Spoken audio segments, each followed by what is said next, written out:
പ്രധാനമന്ത്രി പറഞ്ഞിരിക്കുന്ന ഈ ഒരു കാര്യം, അതായത് കോൺഗ്രസ് പിളരും, കോൺഗ്രസ് ഇനി ഇന്ത്യയിൽ അസ്തമിക്കാൻ വേണ്ടി പോകുന്നു എന്ന രീതിയിലാണ് അദ്ദേഹം സംസാരിച്ചിട്ടുള്ളത്. കോൺഗ്രസ് മുക്ത ഭാരതമൊന്നും ഒരു കാരണവശാലും ഉണ്ടാകാൻ വേണ്ടി പോകുന്നില്ല. പക്ഷെ കോൺഗ്രസിനകത്ത് ഒരു പിളർപ്പിനുള്ള സാധ്യതകളുണ്ട്. അതായത് ജവഹർലാൽ നെഹ്റുവിന്റെയും മഹാത്മാഗാന്ധിയുടെയും ഇന്ദിരാഗാന്ധിയുടെയും ഒക്കെ പൈതൃകം പേറുന്ന ഒരു പ്രസ്ഥാനമാണ് ഇന്ത്യൻ നാഷണൽ കോൺഗ്രസ് എന്ന് പറയുന്നത്. ശശി തരൂർ പറയുന്ന പല കാര്യങ്ങളും കോൺഗ്രസിന്റെ സംഘടനാ സംവിധാനങ്ങളോടുള്ള ഒരു എതിർപ്പ് തന്നെയാണ്, അല്ലെങ്കിൽ ഒരു സംഘടനാ മര്യാദയ്ക്ക് നിരക്കാത്ത കാര്യങ്ങളാണ്. അപ്പൊ ഇങ്ങനെയുള്ള ഈ G23 പെട്ടിട്ടുള്ള കുറേയധികം ആളുകൾ ചേർന്നുകൊണ്ട് ദേശീയ തലത്തിൽ തന്നെ കോൺഗ്രസിൽ ഒരു പിളർപ്പൊക്കെ ഉണ്ടാക്കാൻ വേണ്ടിയിട്ടുള്ള ശ്രമങ്ങളാണ് നടന്നുകൊണ്ടിരിക്കുന്നത്.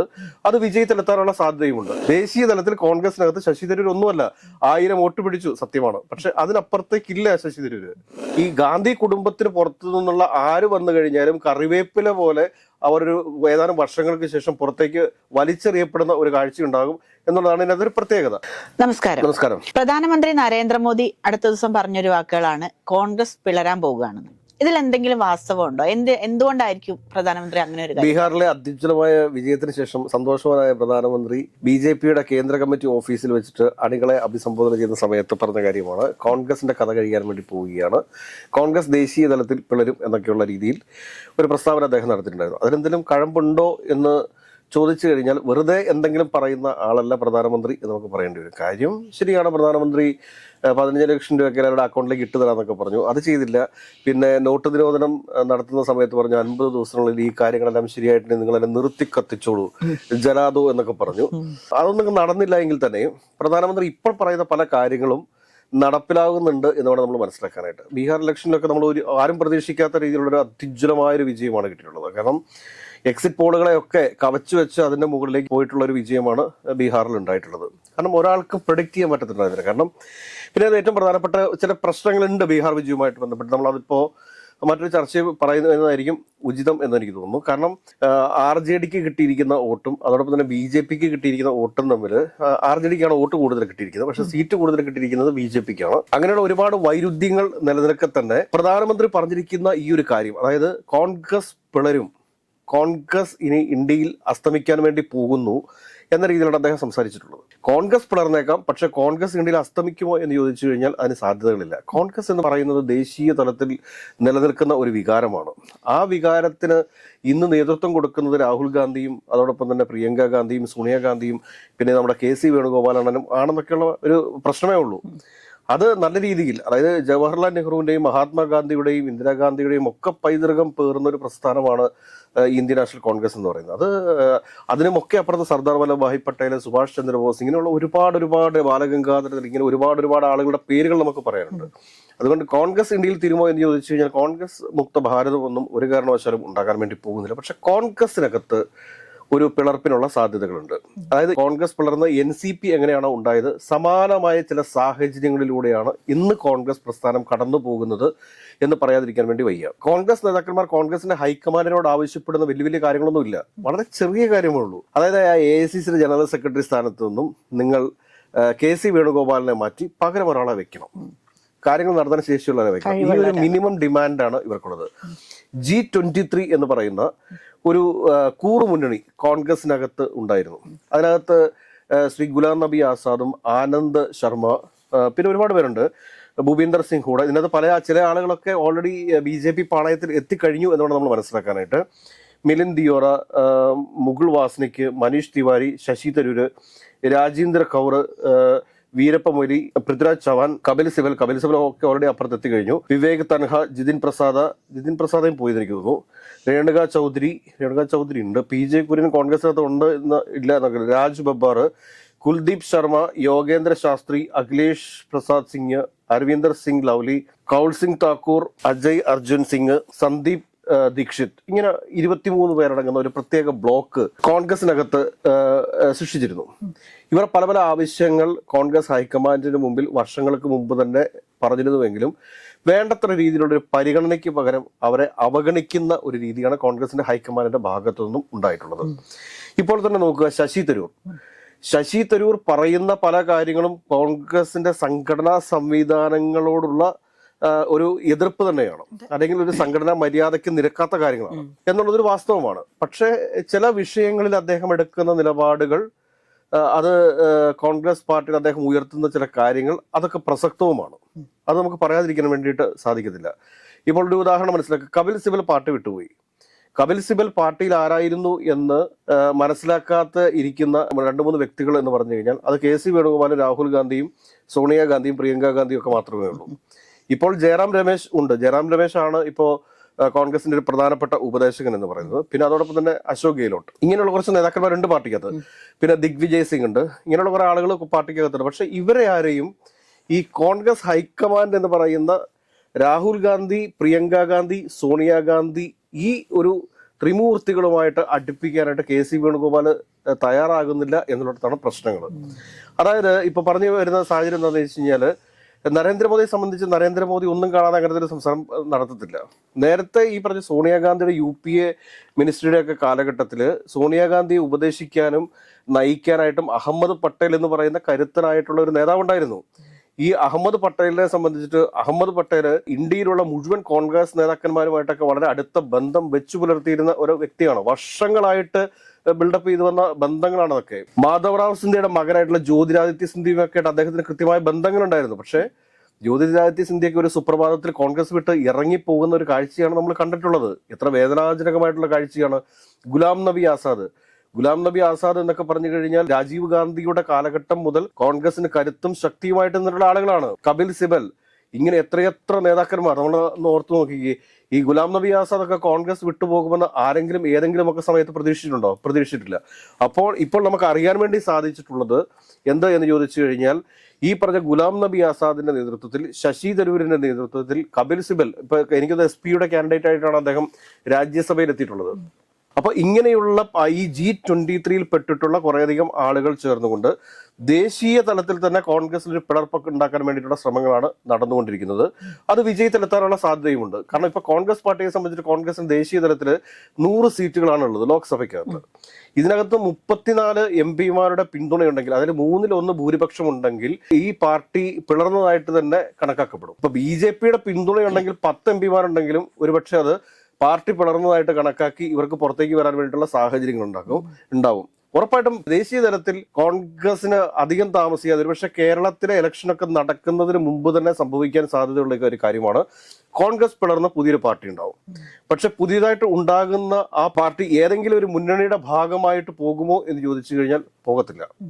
ഇപ്പൊ NDAക്കും ഇവരെ കൊണ്ട് ആവശ്യമില്ല. ഈ കോൺഗ്രസിൽ നിന്ന് പിളർന്നു വരുന്ന ഈ ഗ്രൂപ്പിനെ കൊണ്ട് NDAക്കും പ്രത്യേകിച്ച് ആവശ്യങ്ങളൊന്നുമില്ല. പക്ഷെ കോൺഗ്രസിന്റെ ശക്തി ക്ഷയിപ്പിക്കുക എന്ന ഒരു ലക്ഷ്യത്തോടുകൂടി, അല്ലെങ്കിൽ കോൺഗ്രസ് പ്രവർത്തകരുടെ ആത്മവിശ്വാസത്തെ തകർക്കുക എന്നൊരു ലക്ഷ്യത്തോടു കൂടി തന്നെയാണ് ഈ ഒരു പുതിയ പാർട്ടി ഇവിടെ ഉണ്ടാക്കാൻ വേണ്ടി പോകുന്നത്. ഇപ്പൊ NCPയുടെ ഒക്കെ ആയുസ് നമുക്കറിയാം. NCP വന്ന സമയത്ത് എന്തായിരുന്നു? ഈ കേരള സംസ്ഥാനത്തിൽ വരെ അവർക്ക് വലിയ മുന്നേറ്റം ഉണ്ടാക്കാൻ വേണ്ടി സാധിച്ചിട്ടില്ല. പല സംസ്ഥാനങ്ങളിൽ അവർക്ക് മുന്നേറ്റം ഉണ്ടാക്കാൻ വേണ്ടി സാധിച്ചിട്ടില്ല. പക്ഷെ ഇനി വരുന്ന ഒരു തെരഞ്ഞെടുപ്പോടുകൂടി കേരളത്തിൽ NCP എന്ന് പറയുന്നത് നാമാവശേഷമായി പോകുന്നതോടൊപ്പം തന്നെ ഇനി ഒരു ഇലക്ഷന് മഹാരാഷ്ട്രയിലൊക്കെ NCP ഉണ്ടാകുമോ എന്ന് തന്നെ സംശയത്തിന്റെ നിഴലിൽ നിൽക്കുന്ന കാര്യങ്ങളാണ്. അപ്പൊ അതുപോലുള്ള ഒരു പാർട്ടി ഇന്ത്യയിൽ സൃഷ്ടിക്കപ്പെടും. ആ പാർട്ടിയെ എങ്ങനെ BJP ഉണ്ടാക്കുന്നോ, അല്ലെങ്കിൽ എങ്ങനെ കോൺഗ്രസിൽ നിന്ന് ആളുകളെ പിളർത്തി ഒരു പുതിയ പാർട്ടി ഉണ്ടാക്കുന്നോ, അതേ രീതിയിൽ തന്നെ ആ പാർട്ടിയെ വാനിഷ് ചെയ്യാനുള്ള ശേഷിയും BJPക്ക് ഉണ്ട്. അതുകൊണ്ട് BJPക്ക് ഇവരെ കൊണ്ടൊന്നും ആവശ്യമൊന്നുമില്ല. ഈ ഇപ്പൊ പിളർന്നു വരുന്ന 34 പേരെ കൊണ്ട് അല്ലെങ്കിൽ 23 പേരെ കൊണ്ട് BJPക്ക് ഒരു ഗുണവും ഇല്ല. BJP വേണമെങ്കിൽ അവർക്ക് എവിടെയെങ്കിലുമൊക്കെ ഒരു സീറ്റ് കൊടുത്ത്, അല്ലെങ്കിൽ ഏതെങ്കിലുമൊക്കെ സംസ്ഥാന മന്ത്രിസഭയിൽ അംഗങ്ങളാക്കി, അല്ലെങ്കിൽ എവിടെന്നെങ്കിലുമൊക്കെ രാജ്യസഭാ മെമ്പർമാരാക്കി ഒരു 5 വർഷത്തേക്ക് അവരുടെ ഒരു പൊളിറ്റിക്കൽ കരിയർ എൻജോയ് ചെയ്യാം എന്നതിനപ്പുറത്തേക്ക് വേറെ ഒരു ഫെസിലിറ്റിയും കൊടുക്കത്തില്ല. ഈ കോൺഗ്രസ് വിട്ട് BJPയിലേക്ക് പോയിട്ടുള്ള മുഴുവൻ ആളുകളുടെയും ഹിസ്റ്ററി എടുത്ത് പരിശോധിച്ചു കഴിഞ്ഞാൽ അത് വളരെ കൃത്യമായിട്ട് നമുക്ക് മനസ്സിലാവുന്ന ഒരു കാര്യമാണ്. ശശി തരൂരൊക്കെ പ്രതീക്ഷിച്ചുകൊണ്ടിരിക്കുന്നത് എന്തോ വലിയൊരു കാനാൻ ദേശം ഈ ശശി തരൂരിന് വേണ്ടിയിട്ട് BJP സൃഷ്ടിച്ചു കൊടുക്കുമെന്നാണ്. എനിക്ക് തോന്നുന്നില്ല. ശശി തരൂരൊക്കെ BJPയുടെ ഭാഗമായിട്ട് കോൺഗ്രസിനെ പിളർത്തി പുറത്തേക്ക് വന്നു കഴിഞ്ഞാൽ ഒരു തെരഞ്ഞെടുപ്പിന് പോലും ആ പാർട്ടിക്ക് ആയുസ് ഉണ്ടാവില്ല എന്നുള്ള സത്യമാണ്. കാരണം ഒന്നെങ്കിൽ അവർക്ക് NDA സഖ്യത്തിന്റെ ഭാഗമായിട്ട് ചേരേണ്ടി വരും, അത് കേരളത്തിൽ ഉൾപ്പെടെ. ദേശീയ തലത്തിൽ NDAയുടെ ഭാഗമായിട്ട് ചേരുമ്പോൾ ഒരു കാര്യം നമ്മൾ മനസ്സിലാക്കേണ്ടത് വെച്ച് കഴിഞ്ഞാൽ ഈ G23യുടെ നേതാക്കന്മാർക്ക് ഏതൊക്കെ തരത്തിൽ താഴേക്കിടയിലുള്ള നേതാക്കന്മാരെ തങ്ങളുടെ കൂട്ടത്തിൽ സംഘടിപ്പിച്ച് നിർത്താനായിട്ട് സാധിക്കും, തങ്ങളുടെ കൂട്ടത്തിൽ തന്നെ സഹകരിപ്പിച്ച് മുമ്പോട്ട് പോകാൻ വേണ്ടി സാധിക്കും. പണ്ട് കോൺഗ്രസിലെ പല പ്രമുഖരായിട്ടുള്ള നേതാക്കന്മാരും സംസ്ഥാന തലത്തിലൊക്കെ പ്രവർത്തിക്കുന്ന നേതാക്കന്മാരോട് വളരെ അടുത്ത ബന്ധങ്ങളുണ്ടായിരുന്നു. മനീഷ് തിവാരിക്കൊക്കെ ഉണ്ടായിരുന്നു. പക്ഷെ ഇപ്പൊ ഇവർക്കൊക്കെ അത് ഏത് ലെവലിലാണ്, എങ്ങനെയാണ് ഇവര് സൗഹൃദങ്ങളെയൊക്കെ മെയിൻറ്റെയിൻ ചെയ്യുന്നതെന്ന് നമുക്ക് അറിഞ്ഞുകൂടാ. അപ്പോൾ അങ്ങനെയുള്ള ഒരുപാട് ഘടകങ്ങൾ ഇതിനകത്തുണ്ട്. പക്ഷെ പ്രധാനമന്ത്രിയെ പോലെയുള്ള ഒരാൾ ഇത് പരസ്യമായിട്ട് പ്രഖ്യാപിക്കുകയാണ് കോൺഗ്രസ് പിളരും. കേരളത്തിലെ എല്ലാ പത്രമാധ്യമങ്ങളും വിചാരിച്ചുകൊണ്ടിരിക്കുന്നത് ശശി തരൂരിന്റെ നേതൃത്വത്തിൽ കോൺഗ്രസിനകത്തൊരു പിളർപ്പുണ്ടാകുമെന്ന് വിചാരിച്ചിട്ടാണ്. ദേശീയ തലത്തിൽ ശശി തരൂർ ഒന്നുമല്ല. ദേശീയ തലത്തിൽ കോൺഗ്രസിനകത്ത് ശശി തരൂർ ഒന്നുമല്ല. 1000 വോട്ട് പിടിച്ചു, സത്യമാണ്. പക്ഷെ അതിനപ്പുറത്തേക്കില്ല ശശി തരൂര്. തിരുത്തൽവാദി സംഘം എന്നാണല്ലോ ഈ G23 പെട്ട ഇവരെ പറയുന്നത്. അപ്പൊ ഇവർക്ക് എങ്ങനെ വന്നാലും ഇവരെ കൂടാതെ കുറെ ആളുകൾ ഉണ്ടാവും ഈ പറയുന്ന കേന്ദ്ര നേതൃത്വത്തിനോട് വിയോജിപ്പുള്ളവര്. അപ്പൊ ഇങ്ങനെ ഒരു സംഘം രൂപീകരിച്ച്, ഒരു പുതിയ പാർട്ടി രൂപീകരിച്ചു വന്നാൽ ഇതിനെ കഴിഞ്ഞും കൂടുതൽ ആളുകൾ ഇവരെ കൂട്ടത്തിൽ പോകാൻ സാധ്യതയില്ല. ഒരിക്കലുമില്ല. കാരണം എന്താ വെച്ച് കഴിഞ്ഞാൽ പറഞ്ഞത് ഈ കോൺഗ്രസ് പാർട്ടി എന്ന് പറയുന്നത് നെഹ്റു കുടുംബവുമായിട്ട് അല്ലെങ്കിൽ ഗാന്ധി കുടുംബവുമായിട്ട് ഇങ്ങനെ, നെഹ്റു ഗാന്ധി കുടുംബം എല്ലാം സെയിം തന്നെയാണ്, അതിനെക്കുറിച്ച് നമുക്ക് കൂടുതൽ പറയണ്ട. അപ്പൊ ഇതുമായിട്ട് ബന്ധപ്പെട്ട് കിടക്കുന്നതാണ്. അതായത് PV നരസിംഹറാവുവിനെ എങ്ങനെയാണ് സ്ഥാനഭ്രഷ്ടമാക്കിയിട്ട് അവിടെ സീതാറാം കേസരി വന്നതെന്നും അതിനുശേഷം പിന്നീട് സീതാറാം കേസരിക്ക് ശേഷം സോണിയാഗാന്ധി എങ്ങനെയാണ് AICC പ്രസിഡന്റ് ആയത് എന്നൊക്കെയുള്ളത് ഇവിടെ ഇന്ത്യൻ നാഷണൽ കോൺഗ്രസിന്റെ ചരിത്രം അറിയാവുന്ന എല്ലാവർക്കും അറിയാം. രാജീവ് ഗാന്ധിയുടെ മരണത്തിന് ശേഷം സോണിയാഗാന്ധി നേതൃത്വത്തിലേക്ക് വരുമെന്ന് എല്ലാവരും പ്രതീക്ഷിച്ചിരുന്നു. രാജീവ് ഗാന്ധി മരിച്ച അന്ന് രാത്രി സോണിയാഗാന്ധി AICC പ്രസിഡന്റായിട്ട് പ്രവർത്തക സമിതി തെരഞ്ഞെടുത്തിരുന്നു. പക്ഷേ അത് സോണിയാഗാന്ധി ഏറ്റെടുക്കാൻ വേണ്ടി തയ്യാറായിട്ടില്ല. അങ്ങനെയാണ് PV നരസിംഹറാവു നേതൃത്വത്തിലേക്ക് വരുന്നത്. അന്ന് PV നരസിംഹറാവുവിനെ പ്രധാനമന്ത്രിയാക്കാൻ വേണ്ടിയിട്ട് മുൻകൈ എടുത്ത് ഇറങ്ങിയിരുന്നത് നമ്മുടെ ലീഡർ ശ്രീ K കരുണാകരനൊക്കെയാണ്. അങ്ങനെയാണ് ലീഡർ ശ്രീ K കരുണാകരനെ കിങ് മേക്കർ എന്നൊക്കെ ആളുകൾ വിളിച്ചു തുടങ്ങിയത്. പക്ഷെ 5 വർഷം പൂർത്തിയാകുന്നതിന് മുമ്പ് തന്നെ PV നരസിംഹറാവുവിൻ്റെതായിട്ടുള്ള ഒരു ഗ്രൂപ്പ് കോൺഗ്രസിനകത്ത് സൃഷ്ടിച്ചിരുന്നു. പക്ഷെ കോൺഗ്രസിനെ പിളർത്തും അല്ലെങ്കിൽ കോൺഗ്രസിനെ PV നരസിംഹറാവു ഇല്ലായ്മ ചെയ്യും എന്നൊരു തോന്നൽ കോൺഗ്രസിലെ മുതിർന്ന നേതാക്കന്മാർക്കും അതോടൊപ്പം തന്നെ ഗാന്ധി കുടുംബത്തിനും, അതായത് സോണിയാഗാന്ധി ഉൾപ്പെടെയുള്ള ആളുകൾക്ക് കൃത്യമായി കൺവേ ചെയ്തതിന്റെ അടിസ്ഥാനത്തിലാണ് സോണിയാഗാന്ധി വീണ്ടും സജീവമായിട്ട് രാഷ്ട്രീയത്തിലേക്ക് വരുന്നതും അതിന്റെ പിന്തുടർച്ചയായിട്ട് രാഹുൽ ഗാന്ധിയും പ്രിയങ്ക ഗാന്ധിയും ഒക്കെ രാഷ്ട്രീയത്തിലേക്ക് വരുന്നതെന്ന് വേണം നമ്മൾ മനസ്സിലാക്കാനായിട്ട്. അപ്പോൾ ഈ ഗാന്ധി കുടുംബത്തിന് പുറത്തു നിന്നുള്ള ആര് വന്നു കഴിഞ്ഞാലും കറിവേപ്പില പോലെ അവരൊരു ഏതാനും വർഷങ്ങൾക്ക് ശേഷം പുറത്തേക്ക് വലിച്ചെറിയപ്പെടുന്ന ഒരു കാഴ്ചയുണ്ടാകും എന്നുള്ളതാണ് ഇതിനകത്തൊരു പ്രത്യേകത. അതുകൊണ്ട് കോൺഗ്രസ് പിളർന്നുകൊണ്ട് പുതിയൊരു പാർട്ടി വന്നു കഴിഞ്ഞാൽ തന്നെയും അതിന്റെ ആയുസ് ഒരു ഇലക്ഷനോ അല്ലെങ്കിൽ 2 ഇലക്ഷനോ മുകളിലേക്ക് പോകാനായിട്ടുള്ള യാതൊരു സാധ്യതയുമില്ല. ആ 2 ഇലക്ഷന് മുകളിലേക്ക് പുതിയതായിട്ടുണ്ടാകുന്ന ആ പാർട്ടിയെ സംരക്ഷിക്കാനായിട്ട് BJP ഉണ്ടാകത്തില്ല. ഇതിപ്പോ എന്തൊക്കെയാണ് എന്ന് പറഞ്ഞു കഴിഞ്ഞാലും BJP ഇവിടെ ഇപ്പൊ ദേശീയ തലത്തിൽ ഏത് രീതിയിലാണ് ഭരണം നടത്തുന്നത് എന്നുള്ളതിനെ കുറിച്ച് ഇവിടുത്തെ രാഷ്ട്രീയ ബോധമുള്ള എല്ലാവർക്കും അറിയാവുന്ന കാര്യമാണല്ലോ. അതായത് ബീഹാർ ഇലക്ഷനൊക്കെ നമ്മുടെ മുമ്പിൽ ഉദാഹരണങ്ങളായിട്ട് കിടക്കുവാണ്. അതോടൊപ്പം തന്നെ SIR, മറ്റേ ഇലക്ഷൻ കമ്മീഷന്റെ നിലപാടുകൾ, ഇതൊക്കെ നമ്മുടെ മുമ്പിൽ നടക്കുന്ന സമയത്ത് BJP വിചാരിച്ചാൽ ഇന്ത്യയിൽ നടക്കാത്ത ഒന്നുമില്ല എന്നുള്ളതാണ് സത്യം. BJP എന്ന് പറഞ്ഞു കഴിഞ്ഞാൽ ഇന്ത്യ ഭരിക്കുന്ന പാർട്ടി തന്നെയാണ്.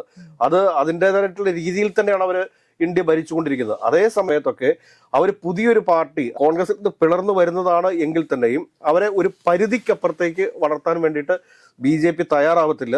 അതുകൊണ്ട് കോൺഗ്രസ് നേതൃത്വത്തെ സംബന്ധിച്ചിട്ട് ഈ G23യിൽപ്പെട്ട ആളുകളുടെ ഒരു മിനിമം ഡിമാൻഡ് എന്ന് പറയുന്നത് AICCയുടെ സംഘടനാ ചുമതലയുള്ള ജനറൽ സെക്രട്ടറി സ്ഥാനത്ത് നിന്ന് KC വേണുഗോപാലിനെ മാറ്റി പകരം കഴിവും ശേഷിയുമുള്ള ഒരാളെ അവിടെ നിയമിക്കണമെന്നുള്ളതാണ്. അത് പരിഗണിക്കുന്ന ഒരു സ്ഥിതി ഉണ്ടായിക്കഴിഞ്ഞാൽ തീർച്ചയായിട്ടും ഇവർ കോൺഗ്രസിനോട് ഒപ്പം നിൽക്കുന്ന ഒരു സ്ഥിതി ഉണ്ടാകും. ഈ പറയുന്ന ശശി തരൂർ ഉൾപ്പെടെയുള്ള ആളുകൾ. മറിച്ചാണ് തീരുമാനമെങ്കിൽ കോൺഗ്രസിനകത്ത് വ്യക്തമായ ഒരു പിളർപ്പ് കോൺഗ്രസ് അധികം താമസിക്കാതെ തന്നെ പ്രതീക്ഷിക്കേണ്ടി വരും. അതുകൂടാതെ കോൺഗ്രസ് ലീഡർഷിപ്പ് ഇപ്പൊ ചെയ്യേണ്ട കാര്യം എന്ത് എന്ന് ചോദിച്ചു കഴിഞ്ഞാൽ ഈ പറയുന്ന ഗുലാം നബി ആസാദിനെയൊക്കെ തിരിച്ച് കോൺഗ്രസ് കുടുംബത്തിലേക്ക് കൊണ്ടുവരാൻ വേണ്ടിയിട്ടാണ് ശ്രമിക്കേണ്ടത്. അദ്ദേഹമൊക്കെ അത്രയും സീനിയർ ആയിട്ടുള്ള ഒരു നേതാവാണ്, ഈ രാജ്യം മുഴുവൻ അറിയപ്പെടുന്ന നേതാവാണ്. അപ്പൊ അദ്ദേഹത്തെയൊക്കെ കോൺഗ്രസിന് വെളിയിൽ നിർത്തുന്നത് തീരെ ശരിയായിട്ടുള്ള കാര്യമല്ല. ഒരുപക്ഷെ ഒരു വാദത്തിന് വേണ്ടിയിട്ട് കോൺഗ്രസ് നേതാക്കന്മാർ പറയുമായിരിക്കും, ജമ്മു കാശ്മീരിൽ പോയിട്ട് ഗുലാം നബി ആസാദ് ഒരു പാർട്ടി ഉണ്ടാക്കിയിട്ട് എന്തായി, 10 ആള് പോലും കൂടെ ഉണ്ടായിരുന്നില്ലല്ലോ എന്നൊക്കെ പറയും. പക്ഷെ 10 ആള് കൂടെയുണ്ടോ ഇല്ലയോ എന്നുള്ളതല്ല. ഈ ഗുലാം നബി ആസാദ് എന്ന് പറയുന്നത് ഒരു ഫേസ് ആണ്, ഒരു കോൺഗ്രസിന്റെ ഫേസ് ആണ്. അത് ഇന്ത്യയിൽ മുഴുവൻ കോൺഗ്രസിന്റെ രാഷ്ട്രീയ തന്ത്രങ്ങൾ മെനഞ്ഞിരുന്ന ഒരു നേതാവാണ് ഗുലാം നബി ആസാദ്. അപ്പൊ ആ ഗുലാം നബി ആസാദിന്റെ പിറകിൽ ജനകോടികളുണ്ടോ എന്നുള്ളതല്ല നോക്കേണ്ടത്, അദ്ദേഹത്തിന്റെ കഴിവുകളെ പ്രയോജനപ്പെടുത്തുകയാണ് വേണ്ടത്. അതിനുവേണ്ടിയിട്ടാണ് കോൺഗ്രസ് തയ്യാറാവേണ്ടത്. മറിച്ച് കോൺഗ്രസ് ഇപ്പോഴും ഗുലാം നബി ആസാദിനെ ശത്രുവായിട്ട് കാണുന്നു, ശശി തരൂരിനെ ശത്രുവായിട്ട് കാണുന്നു, കപിൽ സിബലിനെ ശത്രുവായിട്ട് കാണുന്നു, മനീഷ് തിവാരിയെ ശത്രുവായിട്ട് കാണുന്നു, ആനന്ദ് ശർമ്മയെ ശത്രുവായിട്ട് കാണുന്നു. ഇങ്ങനെയൊക്കെ ശത്രുതാ മനോഭാവത്തോടു കൂടിയിട്ട് ആണ് രാഹുൽ ഗാന്ധിയും സോണിയാഗാന്ധിയും പ്രിയങ്ക ഗാന്ധിയും ഒക്കെ മുൻപോട്ട് പോകുന്നത് എന്നുണ്ടെങ്കിൽ തീർച്ചയായിട്ടും പിളർപ്പ് അധിക വിദൂരമല്ല, ഇങ്ങ് അടുത്തു കഴിഞ്ഞു എന്ന് തന്നെ ഉറപ്പിച്ചോളൂ. അത് ഏത് രീതിയിലായിരിക്കും കോൺഗ്രസിനെ, ദേശീയ തലത്തിൽ കോൺഗ്രസിനെ ബാധിക്കുക എന്നുള്ളത് മാത്രം നമുക്ക് കാത്തിരുന്ന് കാണാം.